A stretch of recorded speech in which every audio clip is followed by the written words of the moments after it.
Hello, everybody, and welcome back to a very special episode of the Sexy Business Podcast, where I'm going to get a chance to talk a little bit about something I've had a lot of experience with, VTubing and LewdTubing. But first things first, in case you don't know, I'm Lewd Neko, aka Neko-chan, and I am joined by my co-host, Spooky. Hey yo.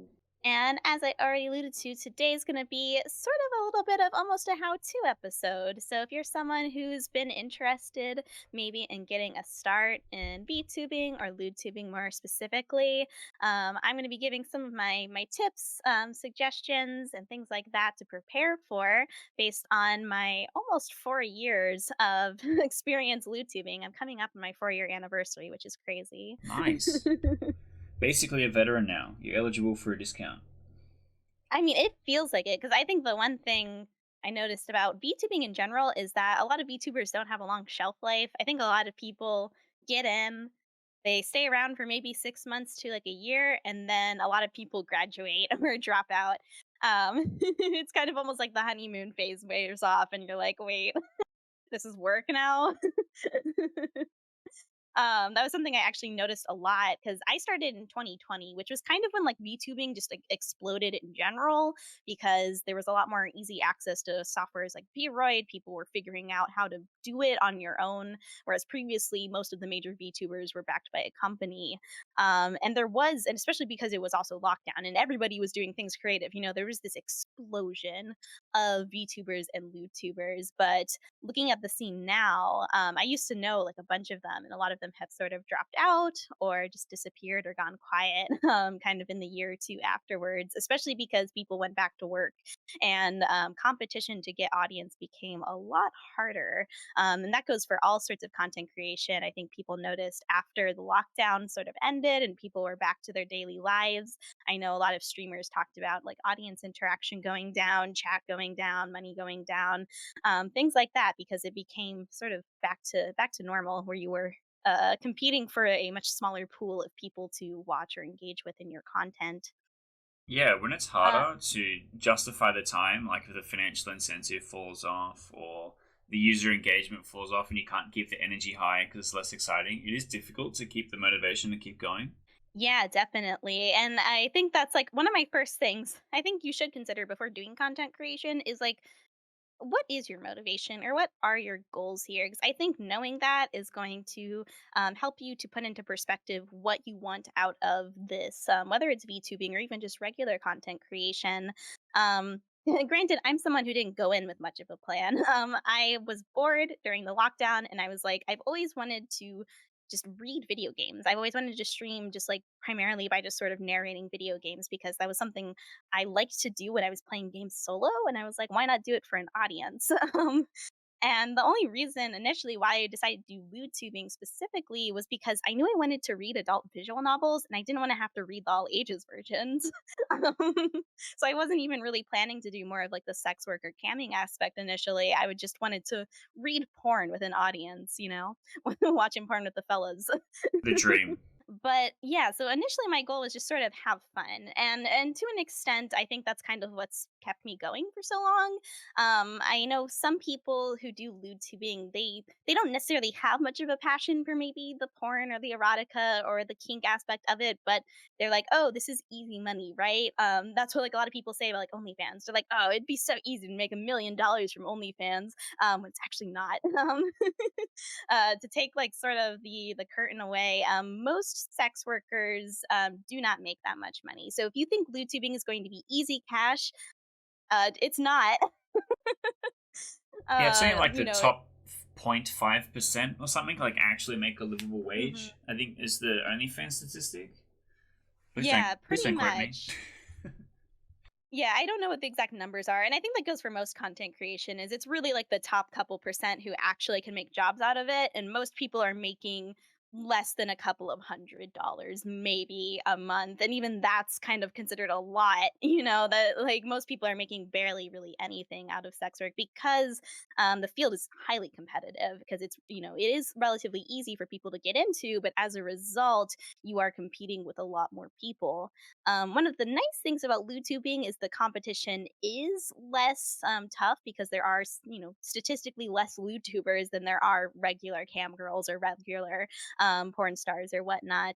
But the major caveat is you're also pulling from a smaller audience because not as many people are going to be necessarily interested in maybe watching a 3D model or a 2D model versus an actual, blood and flesh 3D woman. Cringe 3D women? Ugh, gross. Um, so, it just sort of set your expectations before you come into doing this because I think a lot of people get disappointed because they don't make $1 million in the first 2 months, or they find out it's actually hard work and then they end up dropping out. Because I think that would be number two is like, if you enjoy gaming, if you enjoy masturbating, if you enjoy kink, keep in mind that it becomes a little different when it becomes part of your job. I still really love streaming and I love the sexy stuff I get to do during my streams, but it's much different from when I casually play porn games or when I masturbate for fun in my off time. Because, when I'm playing a porn game casually, I can sort of enjoy it at my own pace. I'm not worried about interacting with an audience. I'm not worried about constantly being entertaining or exciting. Whereas when I'm playing something live, I have to keep in mind, okay, is this actually still engaging? And, is this part of the game boring? And should I maybe skim through it a little bit faster? Am I keeping up with chat? Am I commentating enough? You're thinking about a lot more things. So it can be kind of like overwhelming, especially if you've never performed before. Yeah, there's like Um, a high level of self awareness and just overall alertness that you have to be experiencing during it. mm, Usually, and when you're having sexy times, for lack of a better phrase, you're more focusing on the act or what's happening. With this, you're like, okay, I have to be present because if somebody donates something and mm, I don't say anything or react in any yeah. way, that can feel bad for them. I have to, like, if everyone is posting about a particular thing in chat and they want something and you're not doing it, then it feels like you're ignoring them and they're less likely to Mm. stick around if you're not being engaging. And like all of these things as well. You're like, oh, is my energy high enough? Have I hydrated sufficiently to be talking for this long? You're just like Yeah, really that's why those conscious of a hydrate lot. regimes. Yeah, exactly. Because it is true. I've had streams where like I hadn't drank enough water, and by the end of the stream, I'm like, "Oh my god, my voice is dead." Like you have to really take care of yourself. And I mean, especially like I actually incorporate aftercare into my like streams, where like I have like my own personal aftercare box. Do you have a head pat redeem? I do. No, I don't have a head pat redeem. I have a ring my bell redeem. So I'm currently wearing my bell collar. You need a But head that's pat been like one of redeem. my gimmicks, right? One day I have to get like the thing set up so it comes and looks like it's like patting your avatar.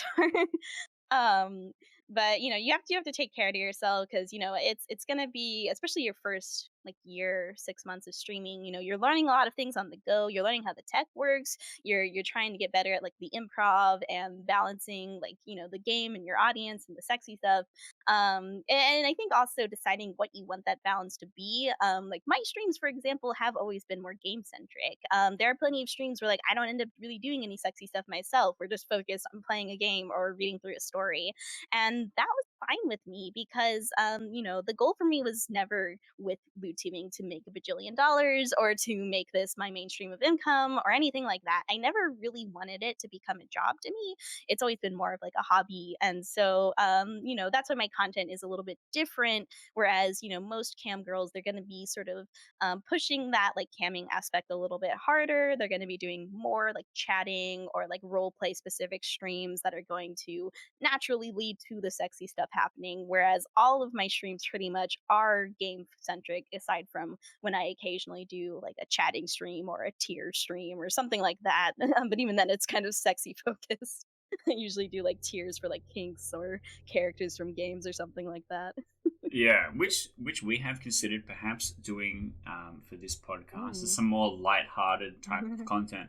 But I wanted to talk about what is potentially the hardest part on getting something started like this, because a lot of people go, "Oh, I'll do OnlyFans. It'll be easy. I'll, post up some pictures of my gigantic rack online. I'll make $1 billion." But what people don't understand is what you are doing is running a small business.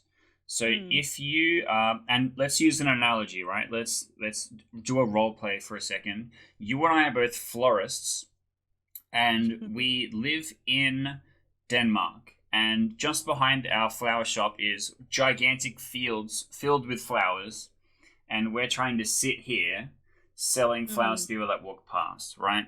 So we have to Yeah. consider a lot of things like, okay, how are people going to find our product? What are people going to think with their first impression? To use an analogy within the analogy, the YouTube thumbnail is the best example of this, because if someone doesn't click on your video, they never engage with your content. And the same is kind of like that for streams sometimes. And if you're doing stuff like OnlyFans and you have like your sample image or whatever of the content that you've made that you've posted somewhere, right? And you have to try and create a user base. You have to try and for streaming, right? Like you'll have your community that follows you and wants to come and hang out when stuff's happening. Because if the chat's dead, the chat just as much relies on interacting with other chatters and like typing and following the trend or whatever. Because it's way funnier if a streamer does something and 100 people post L than if one guy does it and then the streamer hassles that one guy, right? And you have to consider all of this marketing stuff. Like 98% Mm. of the job is marketing. The reason why you'll see all of the women on Twitter that have the top 0.01% creator on OnlyFans is because they're shit posting 24/7, they're making content constantly, they're interacting with other creators constantly, and they're staying really relevant and community, even part of the community, and interacting with other creators and stuff like that. It's the same as being a really successful YouTuber, and if you have a look, again, it's a really small percentage of people that can do this for a living. And you're trying to build all of these things, because you're trying to run a business, not just make a quick buck. Yeah, and I think that connecting off of that, that ties into like the emotional labor of content creation, but especially of sex work or lewd tubing, is you there's more of an expectation where you should be posting on your Twitter, you should be have a Discord server, you should be interacting with people, and you're gonna have to be a lot more emotionally present during those interactions, and during streams and things like that. So if you are someone who is highly introverted or highly socially anxious or things like that, it can hard to do. It can be pretty draining too. I am someone who's highly introverted, and like I have a couple of close friends, and sometimes they ask me, they're like, you don't really get out much, Neko. Like, how do you not go insane? Like, don't you feel like isolated? And I'm like, well, I spend a lot of time doing streaming, and that's sort of become some of my socialization because I have to be really engaged with people. I'm having conversations. I'm trying to bounce off of the chat or what's going on in the game and things like that. So that is something to keep in mind is that this could end up impacting your day to day life, your energy levels. Another thing that I do like to tell people, before they do sex work is this can impact your libido or your sex drive or your body confidence or your kinks or things like that. Some people they love masturbating, they love sex toys, and then they start doing it as work and it just takes the fun out of it, and they're like, I don't want to do this anymore when I'm not streaming. I don't want to engage with my partners anymore. I don't want to have that kind of pleasure in my own life. It can be really draining for some people and even like completely detrimental to their sexual relationships or even their just regular relationships. So that's something that you want to like be aware of. And if you notice it happening while you're streaming or while you start it, it's a genuine reason to consider like, okay, maybe this isn't the right kind of work for me, because I have definitely seen it, the body image too. One of the benefits of B-tubing is like, your physical body isn't directly involved. So you can have whatever your ideal form is. But you're still going to have people critiquing things like the way you orgasm.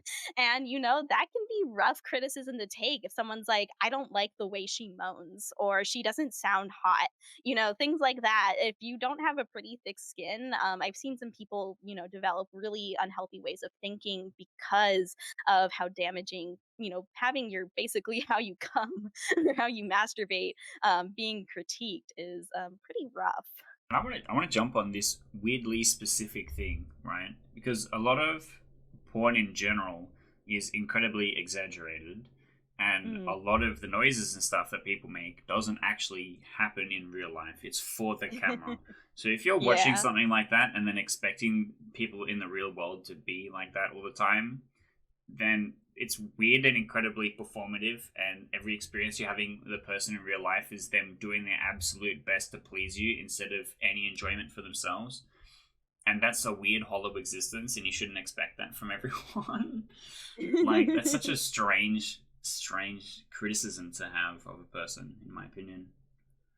Yeah, I mean, people can be really picky about their porn, and I mean, I think the other part is because you're a VTuber and because if you're a sex worker, you're gonna have people who are gonna treat you in incredibly like dehumanizing ways, because there is that sort of separation where, unfortunately, sex workers are frequently, treated badly, because sex work is still highly frowned upon and things like that. And then also because you're like a VTuber, you're this anime girl to them. So sometimes people don't really realize, like, oh, right, you're just a human being behind the screen and things like that.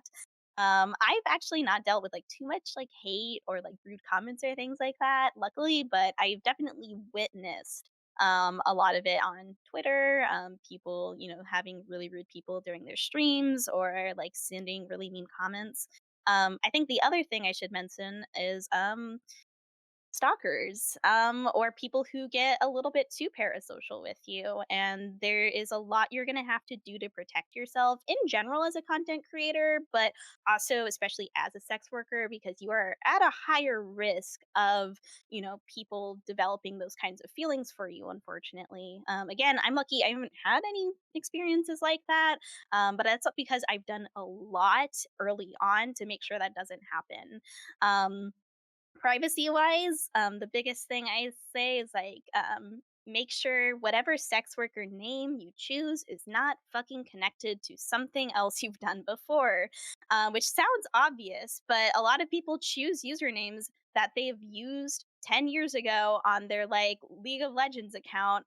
And I know that seems like a silly thing that nobody would ever trace, Oh but no. someone might make that connection. It's really easy. Like, Google the username you're planning on using. Consider, is it connected to any old emails you've ever used, any like Steam accounts, any like other forums or social media or things like that. Also, separate your Discord accounts, separate your emails. Not only is it going to make organizing things easier, but you don't want to have your personal email and like the email you're using to sign up to porn sites shouldn't be the same thing. It's just leading to a lot of bad things potentially happening. Yeah, it's really Um, easy, and because some of that stuff is really traceable. mhm. I'll give a little cybersecurity tip. I accidentally posted on 4chan on my with my literally main email address that I use. Oh I was no! complaining about my relationship at the time, and they went and found my Facebook account and then found my partner's Facebook account and messaged her and said, "Hey, he's posting this Oh shit. You my should come have god! a look." So don't do that. Don't think a bit more about who you are logged in as and what you are doing. Fortunately, nowadays I'm a lot better at this. I've got all THM stuff is separate, has all of its own email addresses and logins and accounts for everything, and then all my personal stuff is completely separate from that. So anything that happens to THM is just going to wind up at THM. Anything that happens with me is just going to wind up with me. Yeah, the other thing I usually recommend is like being careful about anything that could connect back to like your location. And now generally like you're gonna have to admit like what your time zone is, unless you want to play the long con, in which case good for you. But even then, like that's still like that's a huge, span of possible places you could be in. And most people are also going to generally refer to what country they're in. Like, I'm American, that's obvious from the things that I talk about. Yeah, and the But accent stuff and you want stuff to is hard to fake. Like I yeah. totally can't pretend I'm from the northern hemisphere. But things you want to avoid is like, it can be really innocuous things like, oh, maybe you post about a restaurant you went to today, but it's like a mom and pop shop, and in the background you can see what their logo is or something like that. Like, it is shit like that that's what actually gets people doxxed. Like, the thing about doxing is people always assume that doxing is like, oh, the evil dark web hackers are, hacking into your computer and stealing all of your private information. And most of the time, it is some guy who is is using a single photo from your Twitter to figure out where you live, and then he finds your Facebook, and like, that shit is very easy to connect because a lot of us are chronically online, and people don't always consider what kind of information they're giving away in the photos they share. I had kind of a scary experience really early on when I had just started and I wasn't being as careful and I wasn't as like established and figuring shit out yet. And in my Discord server, I literally posted a photo of like my backyard. I was like, "Oh my gosh, it's raining so hard today." Something like that. And then someone DM'd me and they were like, "Hey, the trees in your backyard are really specific to this area. Do you live here?" And it was pretty Oh much almost no. my exact city at the time. I've moved there, so I'm not even afraid to like allude to this. I took that photo down, and stuff like that. And luckily, this person legitimately didn't have like malintent. Like they were just sort of being like weird and Are socially we awkward. I don't neighbors think they actually? realized they didn't realize the implications of telling a woman online like, "Hey, I know exactly where you live." Oh no. So I was just like, I was able to be like, "Oh no, I don't live there. I don't know what you're talking about." Haha. But that was like a really big wake up call, and I'm glad I got that early on because nowadays I'm really careful about any like IRL stuff I share. I don't tend to share anything that's outdoors because I'm really cognizant of like, this is gonna sound weird, but like the flora in your area is oftentimes specific, especially if you're in like the states. There's like specific plants that only grow in particular areas, or even just like like I said, things like what's in the background, what kinds of buildings are there. If they're very specific to a general area, that's something someone can use. And then like even with like when I'm sharing stuff of like myself, because I do share like photos of my body, and I've taken photos like within my living space, is I always try to make the wall like really nondescript, so I try to aim for places in my apartment that are just like blank walls, Well, so use that a like green there's screen. nothing. Yeah, I mean, or you can use like backdrops or green screens or anything like that that's not going to show like your personal like sort of living area, because there could be all sorts of sort of identifying information there. And then if you are a lewd tuber who decides you want to either have an OnlyFans where you post your real body or post images of yourself occasionally, obviously, that's always going to increase your risk profile. And I think you should understand what your risk profile is as soon as you start. I have, gone through the scenario in my head of what is the worst case. The worst case is my job finds out, my family finds out, everybody in my life finds out. And I know what I would do in that scenario. It would not be good, but I have acknowledged that risk. And I think that's really fucking important to do, because you need to acknowledge that it could happen. Your partner could find out. If you have a romantic sexual partner, you should tell them you're about to do lewd tubing because they might not be cool with that. Which is something you should also consider before doing this, is it can affect your dating prospects because some people will not date sex workers. Yeah, if your um partner is not supportive, drop him. Throw out the whole boyfriend. yeah, get a boyfriend who will fuck you on stream. Hell yeah, brother. But you also have to consider, it could eventually get back to your friends, your family, worst case scenario, your job, and what are you going to do if that happens? Just do everything you can prevent that, but it also acknowledge that the possibility exists. And if that possibility would lead to like serious, grievous harm to you, then maybe don't do this. Because the internet is forever. Even if you delete your account someday, even if you try to wipe everything, it's always going to be out there as soon as you put it out there. It doesn't matter how many layers you try to like hide your stuff behind. There's plenty of like leak sites, even if you keep it all behind paywalls. So don't expect any of that shit to ever not go away or to remain private. And then when it comes to showing your real life body, the biggest things, and this also just goes for those of you who like to share your nudes on, FetLife or Reddit or Twitter, anything like that, for fun, good for you. Um, Obviously, the big one is tattoos. Tattoos are basically like branding yourself as a human because they are highly specific and they're super easy to identify on someone. So you should either be using makeup to cover them up, or you should be putting stickers over them or blurring them or anything like that. You should not be revealing what specific tattoos you have and where.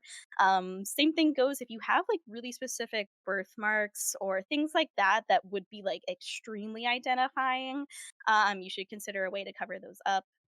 Or if you have like a piece of jewelry or a collar or a necklace or a ring that you wear 24/7, that should not be something you're wearing during photos. Like I have a necklace I wear pretty much every day and I take it off during photos because I don't want someone to see that really specific necklace and make the connection because you think it'll never happen. But shit like that does happen. Those like, highly specific coincidences where you're like, oh, the likelihood that someone in my area would watch my streams, see this one picture on Twitter, and then see me in person wearing this thing is so unlikely, but it can happen.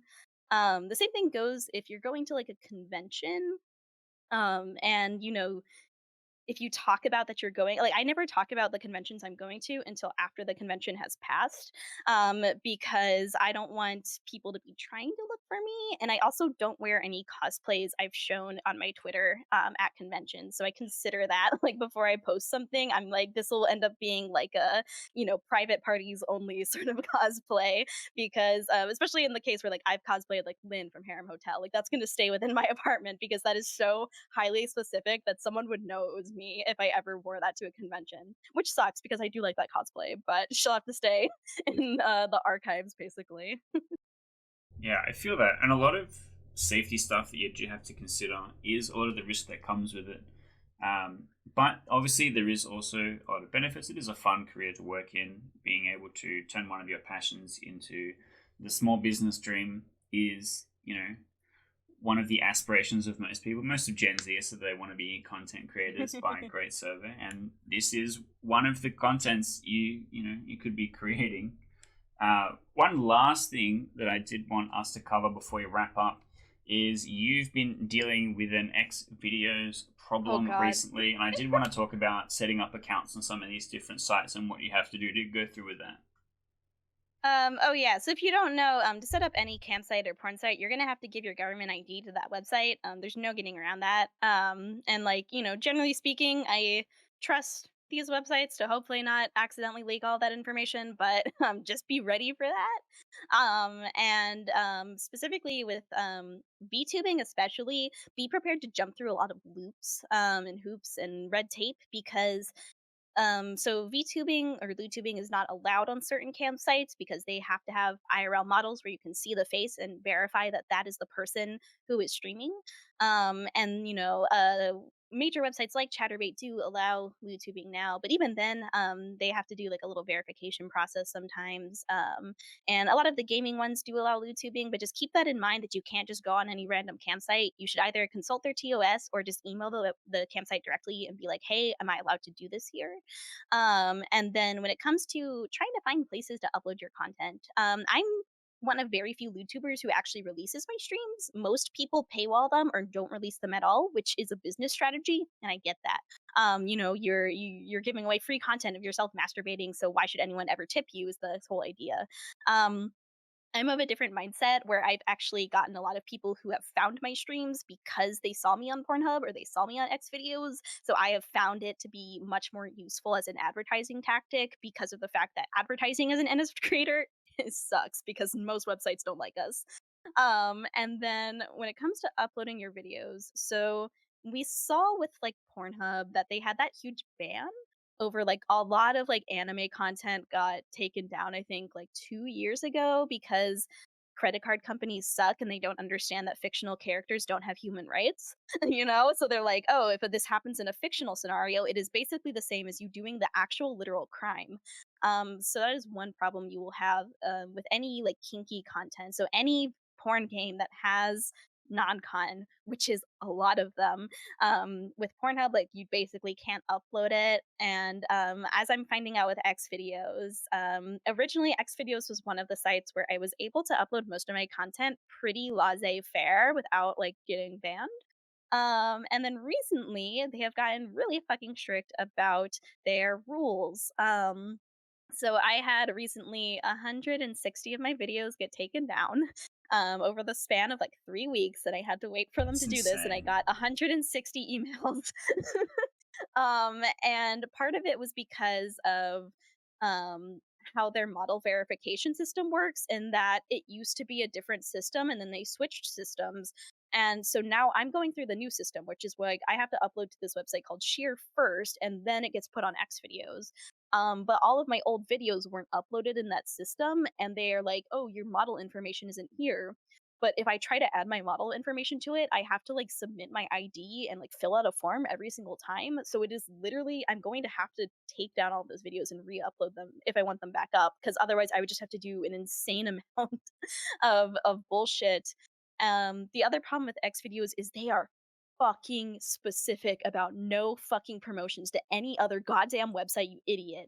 Like, you are not allowed to mention another website. You are not allowed to talk about your own websites. I'm in trouble now because Lovin's has a function during their streams I used to use called Vibe with Me. And the whole idea is if you have the Lovin's app, you can scan a QR code on the streamer's stream and your Lovin's toys will connect. So every time her toy goes off, your toy goes off. It's really fun. Um, and they will not accept that that QR code is not promotional. Like if you try to scan it while during one of my videos, my VODs, like I don't think it leads you to anything. It doesn't do anything.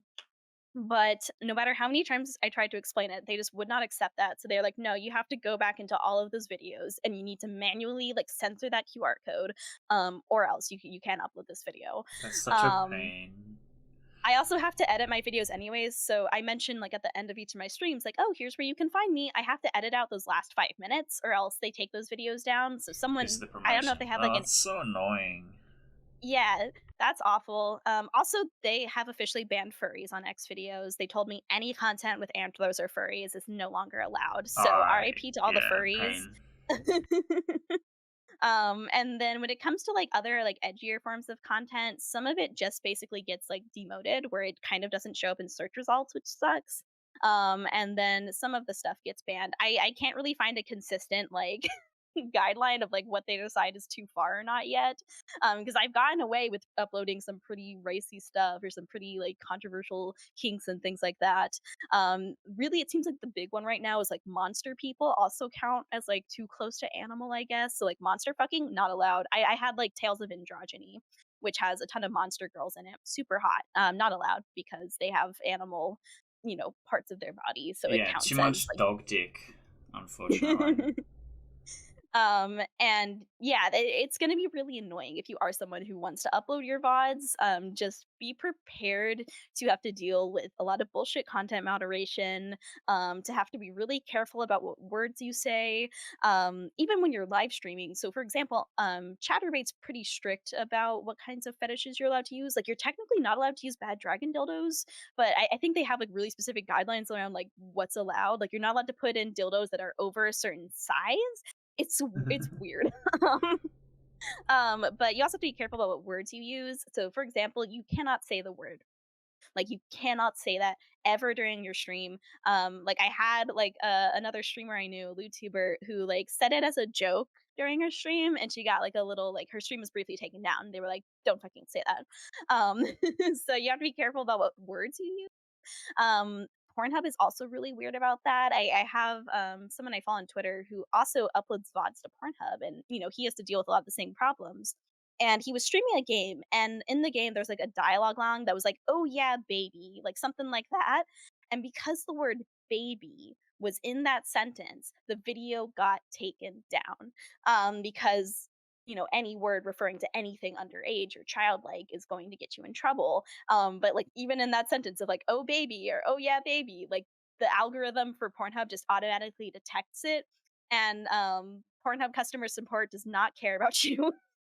I have a couple of videos that got like flagged as like not being monetizable because quote unquote like the actress isn't in the video, and I have to be like, "Hey, do you see that little cat girl in the corner? That's me." And I've been waiting for Let like me, 8 Pornhub, weeks now. explain to you what VTubing is. Christ. Right? And I've accepted that I'm never going to get a reply on those customer support tickets. So, if you think Twitch moderation is hellish, if you think YouTube algorithms and censorship is ridiculous, welcome to the world of sex work where it's like that times 10. And it's not just one platform, it's every platform that you're trying to work Oh on. yeah. Yeah, Also, there's no such thing. fun fact, OnlyFans doesn't allow game dev because if you are releasing a product that is not photos of yourself, you don't exist and you don't represent the product you are trying to sell. So THM Ouch. Studios unfortunately cannot be on OnlyFans unless if we literally dox ourselves. I heard Just for Fans is better about that because I think it was Just for Fans. Because there's Sex Work Run, so I've heard they have a lot better policies. And after the whole like Gumroad issue, they actually like instantly, like in a week, they were like, "Hey, we just added new features so that way you can upload PNGs and files and art so all of you artists can come to our website." I was like, "Ah, that is someone who knows how to fucking market their website." I'm adding that to my to-do list. And something you viewers should add to your to-do list is hitting the subscribe button and the like button. And in a comment, maybe tell us who some of your favorite content creators are so that we can go and research them fully clothed, I promise. And that is our time. Obviously, you can tell we have so much that we can contribute to topics like this because we've gone through the journey and we've learned about all these weird niche problems that you have to deal with. But we're still here, right? We're still having fun. We're still doing this. And the goal is to help you be able to get to where we are without suffering some of the same pitfalls that we have. So you don't have to start on day one and know nothing, so that we can help you come and join us in the sexy business. That is kind of the purpose of the podcast. So if you are interested in making adult content, being a part of the adult space in the communities, making games, doing LewdTubing, any of that kind of stuff, definitely stick around. We will have more tutorial type content about this. If you have specific questions, leave comments. We have so far replied to every single one of them, which has not been too hard because it's been 4. But we are interested in the discourse. We do want to be talking about what's going on and how we can help and lend our expertise to the situation. Again, that is the purpose of the show. So that is the end of this episode, and hopefully we'll see you in the next one. Bye bye.